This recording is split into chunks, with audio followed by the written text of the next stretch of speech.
বেশ কয়েক বছর আগে বাংলা সিরিয়ালের ইতিহাসে এক বিরল এবং অবিস্মরণীয় সাফল্য গড়ে তুলেছিলেন রীনা গঙ্গোপাধ্যায়। সাঁওতালি সম্প্রদায়ের মানুষদেরকে নিয়ে তার লেখা ইষ্টিকুটুম ধারাবাহিকটি সারা দেশ জুড়ে তুমুল আলোচনার সৃষ্টি করেছিল। শুধু পশ্চিমবঙ্গ নয়, সেটা ছড়িয়ে পড়েছিল পার্শ্ববর্তী দেশ বাংলাদেশেও, এবং এতটাই জনপ্রিয় হয়েছিল টিআরপির রেকর্ড ব্রেক করেছিল বার কয়েক। এরকম একটা জনপ্রিয় ধারাবাহিকের নায়িকা হিসেবে অভিনয় করেছিলেন রনিতা দাস এবং নায়ক ছিলেন ঋষি কৌশিক। যাই হোক, সেই রনিতা দাসের সাথেও একটা ভয়ানক ঘটনা ঘটিয়ে ফেলেছিলেন রীনা গঙ্গোপাধ্যায়। তবে সেই ঘটনার প্রেক্ষিতে কার আসলে কতখানি দোষ ছিল বা কে কতখানি দায়ী ছিল সেটা যদিও এখনো বিচার সাপেক্ষ, কিন্তু সেই সিরিয়াল থেকেই রনিতা দাসের জীবনে যে একটা বিশাল বদল বা চেঞ্জ এসেছিল সেটা আমরা খুব স্পষ্টভাবেই জানি। এবং সেই একটা ঘটনায় এখন বুঝিয়ে দেয় লীনা গাঙ্গুলির প্রভাব প্রতিপত্তি কতখানি। শুরুটা হয়েছিল ইষ্টিকুটুম ধারাবাহিকের বাহা চরিত্রটা প্রচুর জনপ্রিয় হওয়ার মধ্য দিয়ে। একটা সময় দিন রাত পরিশ্রম করতে হতো, শুটিং করতে হতো রনিতা দাসকে। রনিতা দাস চেয়েছিলেন নতুন কিছু করতে, মুম্বাইয়ের ফিল্ম ইন্ডাস্ট্রি বা সিরিয়াল ইন্ডাস্ট্রিতে যেতে, বা অন্য কিছু বিকল্প কোনো কাজ করতে, যে কাজে সারাদিন সারা রাত শুটিং করতে হবে না, একটু বিশ্রাম পাওয়া যাবে। তাই আচমকায় তিনি মাঝপথে ছেড়ে দেন ইষ্টিকুটুমের বাহা চরিত্রটি। এই ছেড়ে দেওয়াটা মেনে নিতে পারেননি লীনা গাঙ্গুলি, কারণ ততদিনে বাহা চরিত্রটি এতটা জনপ্রিয় হয়েছিল এবং এত মানুষের মুখে মুখে ছিল যে বাহা শাড়ি, বাহা চুড়ি, বাহা আলতা এগুলো পর্যন্ত নেমে এসেছিল। স্বভাবতই অভিনেত্রী বদলে গেলে সেই ধারাবাহিকটি অতটা ভালোভাবে চলতে পারে না, এবং বাহা চরিত্রের সাথে রনিতা দাস এমনভাবে মিশে গিয়েছিলেন এই চরিত্রটি অন্য কেউ করবে এটা কেউ ভাবতেও পারেনি। তাই পর্দার বাহামণি অর্থাৎ রনিতা দাসের সাথে লীনা গাঙ্গুলির একটা তুমুল যুদ্ধ শুরু হয়ে যায়। সেই যুদ্ধটা পেশাগত যুদ্ধও বলা চলে বা প্রভাবের যুদ্ধও বলা চলে। হঠাৎই আমরা দেখতে পাই রনিতা দাসের কাজ বন্ধ হয়ে যায়। তিনি আর কোনো সিরিয়ালে আর কোনো ধারাবাহিকে কাজ করছেন না। মাঝখান দিয়ে কালার্স বাংলায় কিছুদিনের জন্য একটা অনুষ্ঠানের উপস্থাপনা করেছিলেন, কিন্তু সেই কাজটাও বেশি দিন চলেনি। তবে সেখান থেকে প্রচুর টাকা পেতেন রনিতা দাস, কথা জানা যায়।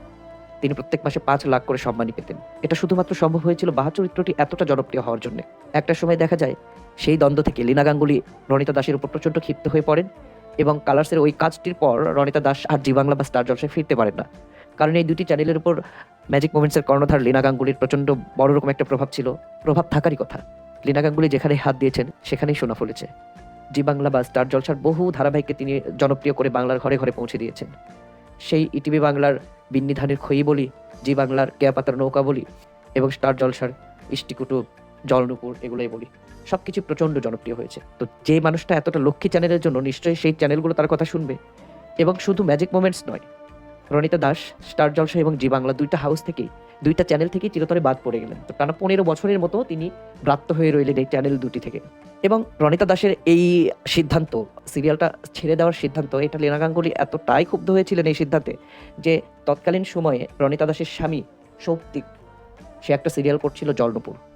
প্রচণ্ড হ্যান্ডসাম এবং অত্যন্ত সুঅভিনেতা সৌপ্তিক এই সিরিয়ালটা করবেন না এটা কেউ ভাবতেই পারেনি। খুব দুঃখজনকভাবে সৌপ্তিক ও জলনুপুর থেকে বাদ পড়ে যান অটোমেটিক্যালি।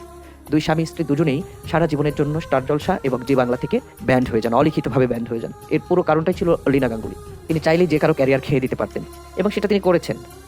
যদিও কারণ ছিল, কিন্তু তারপরেও মানুষের রাগ যে কতটা ভয়ানক হতে পারে যে তিনি একজন প্রতিষ্ঠিত কাপলের ক্যারিয়ারটাই নষ্ট করে ফেললেন। যাই হোক, সম্প্রতি বাহামণি অর্থাৎ রনিতা দাস স্টার জলসে ফিরতে পেরেছেন। তবে সেই ফেরাটাও একটা নাটকীয়ভাবে ফেরা।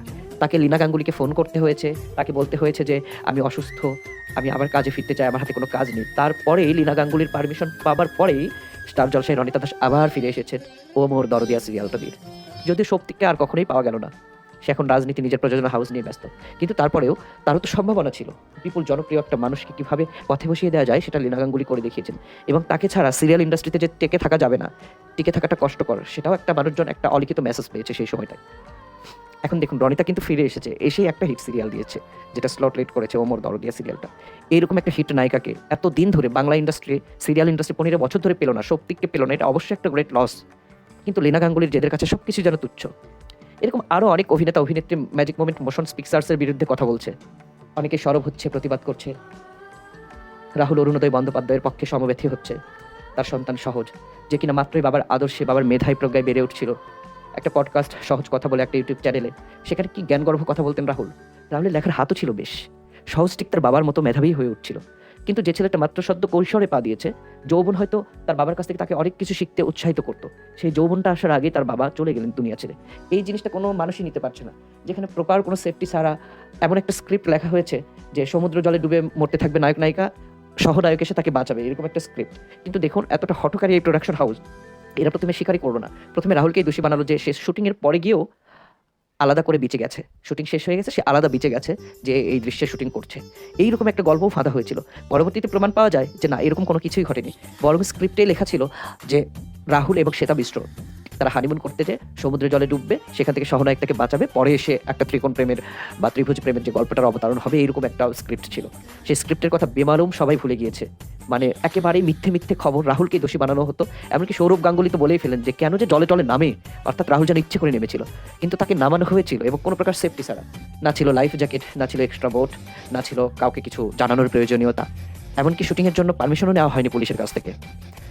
এত কিছু গাফিলতি, একটা ম্যানেজমেন্ট খালি কয়েকটা টাকা বাঁচানোর জন্য একটা প্রোডাকশন হাউস, এইরকম একটা প্রতিভাবান মানুষ, কলকাতার মধ্যে সবচেয়ে শিক্ষিত নায়কদের মধ্যে একজন, যার কথায় মেধা, প্রজ্ঞা, বিচক্ষণতার উদাহরণ পাওয়া যায় অহরহ, সেই মানুষটাকে এভাবে জোর করে মেরে ফেলাটার পরেও কেউ একটু সমবেথী না হয়ে একটা প্রোডাকশন হাউস কিভাবে নিজেদের সাফাই গাইতে ব্যস্ত, এই জিনিসটাই অবাক লেগেছে। যাই হোক, রীনা গাঙ্গুলি হয়তো এখন তো আপাতত তিনি ব্যান্ড হয়েছেন, আর্টিস্ট ফোরাম থেকে তাকে বয়কট করা হয়েছে। তার পরিচালিত এবং তার লিখিত যে সিরিয়ালগুলো, চিরসখা, ভোলে বাবা পার করেগা, যে সিরিয়াল করতে যে রাহুল মারা গেলেন, সেই দুটোই বন্ধ করে দেওয়া হয়েছে। এবং কোণে দেখা আলো যদিও তার সন্তানের, তার ছেলে অর্ক গাঙ্গুলির প্রোডাকশন, তারপরে সেটা নিয়ে কথা হচ্ছে যে সেটাও বন্ধ হতে পারে। আমি জানি যে বাংলা ইন্ডাস্ট্রি একটা গ্রেট লসের মধ্যে দিয়ে যাবে। শুধু বাংলা ইন্ডাস্ট্রি কেন, তার লিখিত অনুপমা, যেটা বাংলা শ্রীময়ী ধারাবাহিকের হিন্দি ভার্সন অনুপমা, ঝনক এবং অনেক বহু জনপ্রিয় হিন্দি সিরিয়াল রয়েছে, তাকে যদি সমগ্র বাংলায় বয়কটের পাশাপাশি হিন্দিতে অর্থাৎ সমগ্র ভারতবর্ষেই যদি বয়কট করা হয়, তাহলে লীনা গঙ্গোপাধ্যায় বা লীনা গাঙ্গুলির মতো একজন মানুষকে ইন্ডাস্ট্রি হারিয়ে তাকে একটা গ্রেট লসের মধ্যে দিয়ে যাবে, একটা বড় ক্ষতির মধ্যে দিয়ে যাবে, নাকি শিল্পীদের প্রতি যথাযথ জাস্টিফিকেশন হবে, সেটা সময় বলে দেবে। কিন্তু দিন শেষে শিল্পী সুরক্ষা যে একটা মেজর ইস্যু, এই জিনিসটা অন্তত প্রভাবশালী যত যত প্রোডাকশন হাউস রয়েছে, সবাই যাতে উপলব্ধি করতে পারে, এটাই হচ্ছে মুখ্য বিষয়। অন্তত সবার টনক নড়ুক, অন্তত তারা বুঝুক অভিনয় শিল্পীরা চাকর বাকর নয়, তারা আসলে শ্রমজীবী মানুষ। তাদের শ্রম, পেশা এবং জীবনের যথাযথ মূল্যায়ন করা উচিত এবং তাদের জীবন, পেশা এবং শ্রমের যথাযথ সুরক্ষা দেওয়া উচিত।